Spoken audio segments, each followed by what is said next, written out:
everything about you.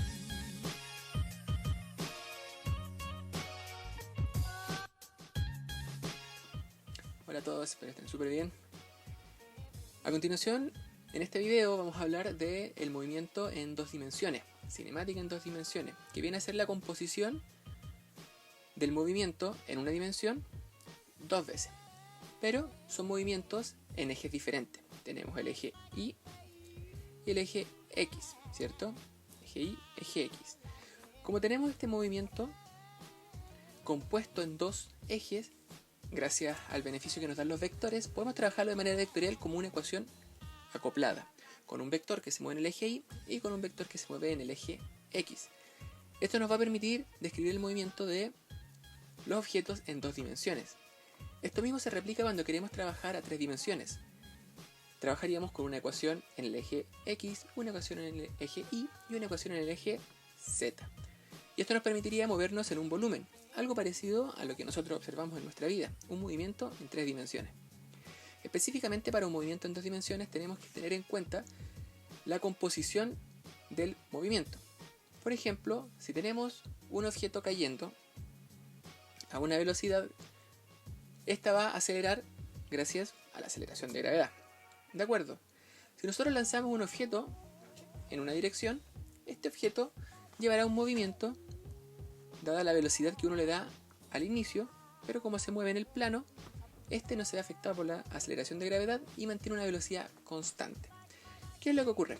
Al existir una superposición de movimiento y tener una velocidad constante en el eje X y una aceleración, lo que implica una velocidad variable en el eje Y, se va a generar una parábola. Esta parábola va a estar representada por el movimiento en el eje X y el movimiento en el eje Y superpuestos. Podemos observar el ejercicio de el lanzador de bala Joaquín Valdivia. Bueno, el Joaco tiene una marca personal en lanzamiento de bala de 18.15 metros el 2 de julio del 2011. En disco tiene 45.93 metros el 20 de mayo del 2012, aquí en Santiago. ¡Wow! Grande Joaco.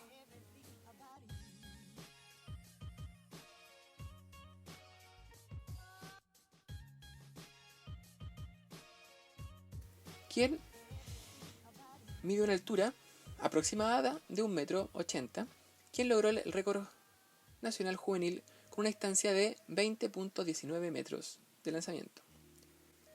Este lanzamiento es descrito de la forma parabólica como se observa aquí. ¿De acuerdo? Tenemos que recordar que necesitamos simplificar el ejercicio. Para esto, nuestro ejercicio va a partir después de que el lanzador, que el Joaco, gira y la bala suelta su cuello. Al momento de soltarlo, tenemos que recordar dos cosas. Una, que sale con una velocidad constante en el eje X y tiene una aceleración g en el eje Y.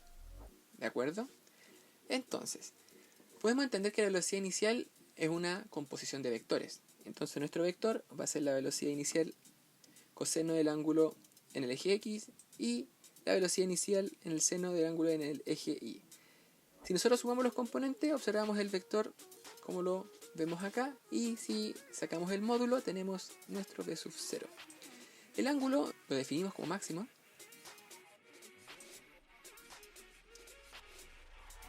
que vendría a ser 45 grados, que es el ángulo óptimo de lanzamiento.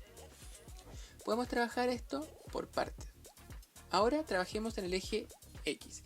Nuestra ecuación de itinerario se define como x de t va a ser igual a la posición inicial más la velocidad inicial en el eje X por el tiempo, más un medio de la aceleración por el tiempo al cuadrado. Si nosotros vemos el eje Y, observamos que es análogo. En el eje X podemos definir que la posición inicial es 0. Entonces ponemos nuestro eje cartesiano con el punto 0 desde el lugar donde salió la bala, donde estaba Joaquín, con su aceleración nula en el eje X, porque pensamos que la bala ya tiene toda la velocidad que pudo haberle entregado el Joaco con el giro.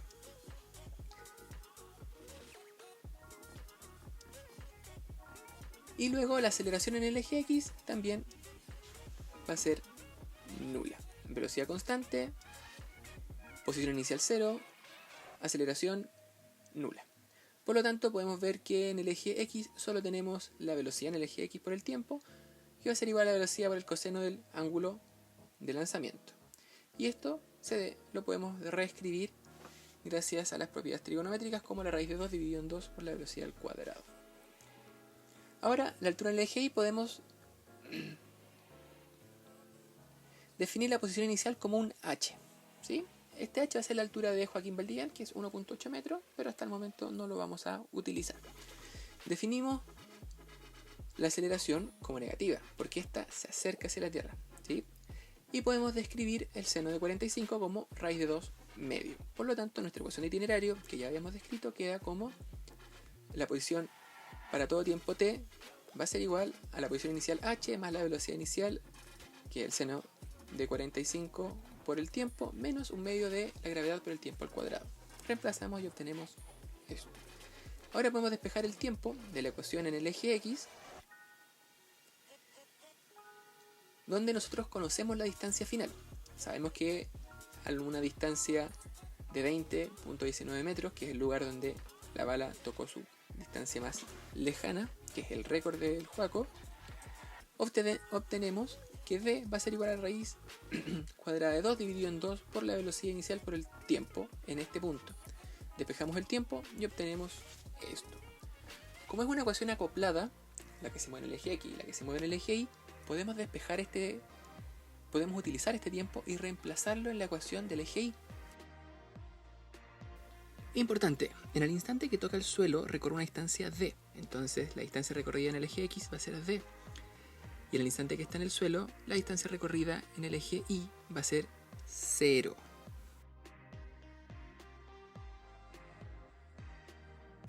Y nos va a dar esto.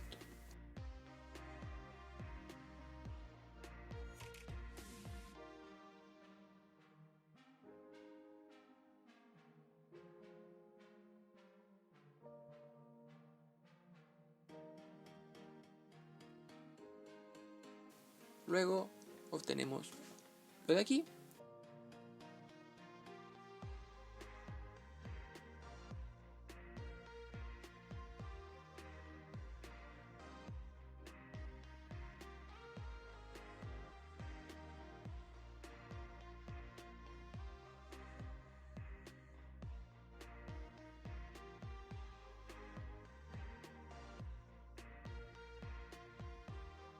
Y luego podemos despejar la velocidad. Reemplazamos los valores y podemos obtener que la velocidad inicial que le imprimió Joaco a la bala fue de 13.5 metros partido en segundo. Entendemos que este es el módulo de la velocidad, ¿de acuerdo? Si nosotros queremos sacar el vector, tenemos que multiplicarlo el 13,5 metros partido en segundo por el coseno del ángulo en el eje X y 13,5 metros partido en segundo por el seno del ángulo para el eje Y. Esto es bastante simple y tenemos que tenerlo en cuenta. Al momento que nosotros queremos describir el movimiento en 2 dimensiones, tenemos que verlo como una composición de vectores en una dimensión, ¿sí? Simplificamos todo el ejercicio y no trabajamos con 2 ecuaciones todo el rato, sino que nos quedamos trabajando con una. Y esa una, despejamos lo que tenemos, vamos para la otra y vamos despejando lo que tenemos. Esto se va trabajando con el tiempo y estas ecuaciones por lo general te permiten describir todo el movimiento que nosotros podemos observar en 3 dimensiones. La matemática detrás se vuelve un poco compleja, pero con harto entrenamiento y harta práctica, como lo hace Joaquín Valdivia para lanzar 20 metros, tú vas a poder tener todos esos cálculos correctos. En internet hay muchos videos de ejercicios resueltos, así que te invito a verlos. Yo te voy a dejar un par de links para que los puedas ver. Muchas gracias.